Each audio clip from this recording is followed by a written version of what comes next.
Trump's trade war isn't just about the numbers on paper, it's about the chaos that's destroying businesses on both sides of the border. While the world focuses on tariff percentages, the real story is how Trump's arbitrary enforcement is creating a bureaucratic nightmare that even compliant companies can't escape. This isn't just bad policy, it's economic sabotage disguised as trade strategy. So what exactly is happening to businesses caught in Trump's tariff web? And why are even the companies that followed all the rules still getting crushed? To understand this mess, we need to look at what was supposed to protect Canadian exporters in the first place. The Canada-US-Mexico Agreement, or CUSMA, replaced NAFTA in 2020 during Trump's first term. The deal was supposed to provide certainty, clear rules that would allow North American businesses to trade freely as long as they met specific compliance requirements. Prime Minister Mark Carney has repeatedly emphasized this protection, stating that Canada has secured sweeping exemptions for the vast majority of products. According to Carney, 85% of Canada's trade with the United States faces no tariffs, giving Canada the lowest tariff rate of any country in the world. On paper, this sounds like a success story, but the reality on the ground tells a completely different tale. Patrick Fulop thought he had done everything right. His Quebec-based company, Grappling Smarty, sells specialized training equipment for mixed martial arts fighters, human-shaped grappling dummies that allow fighters to practice wrestling moves. Fulop went through the entire process of becoming CUSMA compliant, following every rule and regulation to ensure his products could cross the border duty-free. 75% of his sales go to U.S. customers, so compliance wasn't optional. It was essential for his business survival. But when Trump's tariffs hit, compliance meant nothing.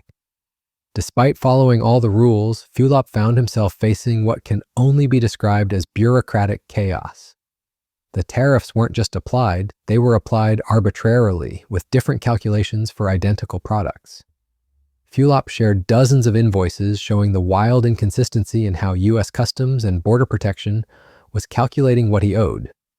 One invoice charged him $66 using one set of tariff codes. Another charged $555 using completely different codes.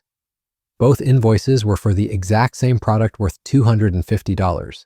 The randomness is staggering, so we're talking about tariffs ranging from 100 to 200%, with an average of about 150%. As Fulop put it, there's no way Canadian businesses can continue serving American customers in this environment. This isn't isolated incompetence, it's systematic chaos. The problem extends far beyond individual cases like Fulop's.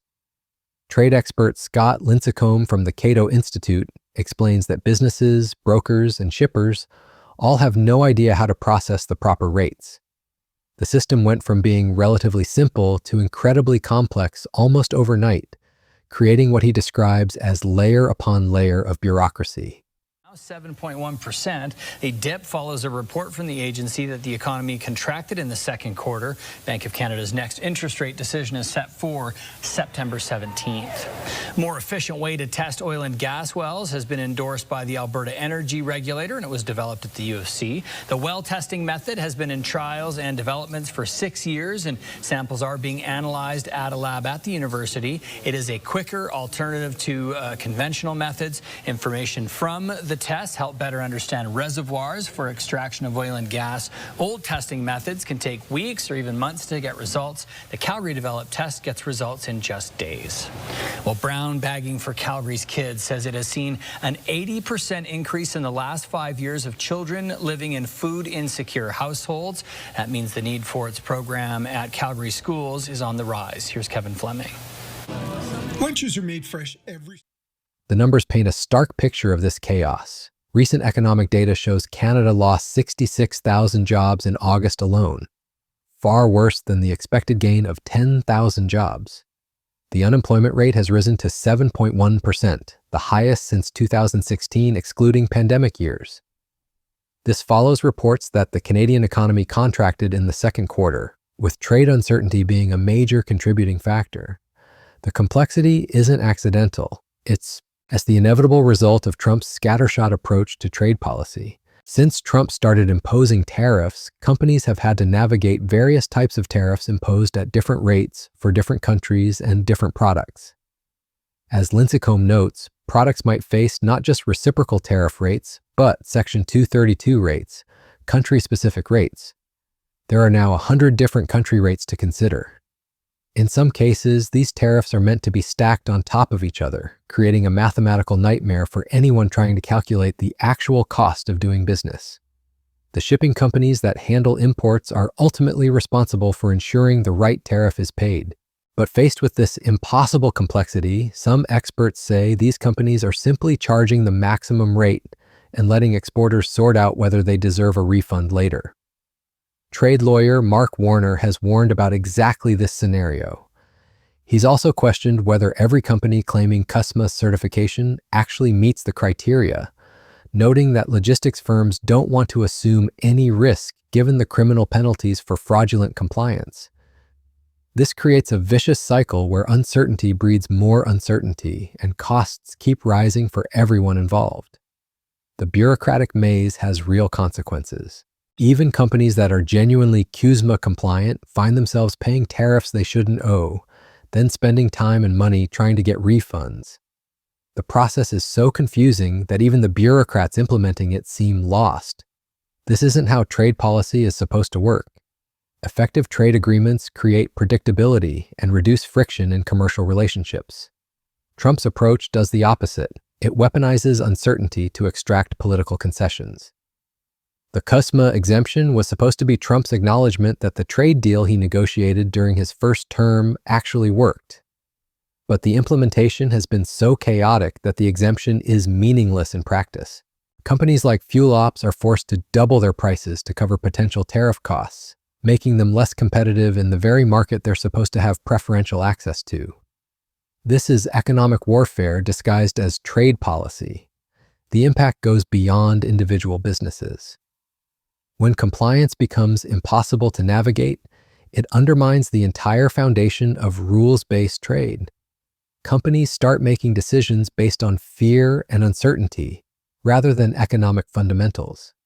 Some are covering tariff costs for existing orders while doubling prices for future business. Others are abandoning the U.S. market entirely and trying to find customers elsewhere. The broader economic implications are severe. Canada and the United States have one of the world's most integrated economies, with supply chains that cross the border multiple times during production. When that integration becomes unpredictable and expensive, it doesn't just hurt individual companies, it reduces the competitiveness of the entire North American economy. Trump's defenders might argue that this chaos is intentional, that uncertainty creates leverage in trade negotiations. But this misunderstands how modern economies work. Businesses need predictability to make long-term investments and commitments. When the rules change arbitrarily, companies don't invest more, they invest less, or they invest elsewhere. The bureaucratic chaos also reveals a fundamental flaw in Trump's trade strategy. By making compliance impossible to navigate, he's not just hurting Canadian companies, he's hurting American consumers and businesses that depend on Canadian imports. The costs of this bureaucratic maze get passed along throughout the supply chain, ultimately landing on American consumers in the form of higher prices. Moreover, the arbitrary enforcement undermines America's credibility as a trading partner. When companies that follow all the rules still get hit with unpredictable costs, it sends a message that compliance doesn't matter, that trade relationships are subject to political whims rather than legal frameworks. We will win at the Supreme Court, but there are numerous other avenues that we can take. We would have to give a refund on about half the tariffs, which would be terrible for the Treasury. If the court says it, we'd have to do it. A conversation up next with the former White House trade advisor, Kellyanne Shaw, live from New York City this morning. Good morning.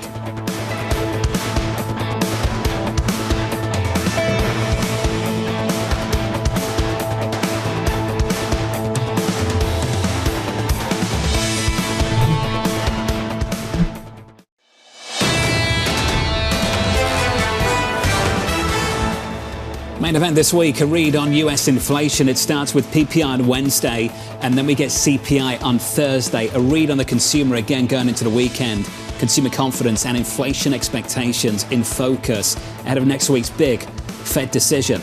As the week ahead, here's the price action, snapping 2 days of gains on the S&P 500 into Saturday. This Monday morning, we had some weight to the rally again, up 0.25% on the S&P, on the Nasdaq, and by 0.4. Down in Washington, D.C., under surveillance this morning, confronting refund risk.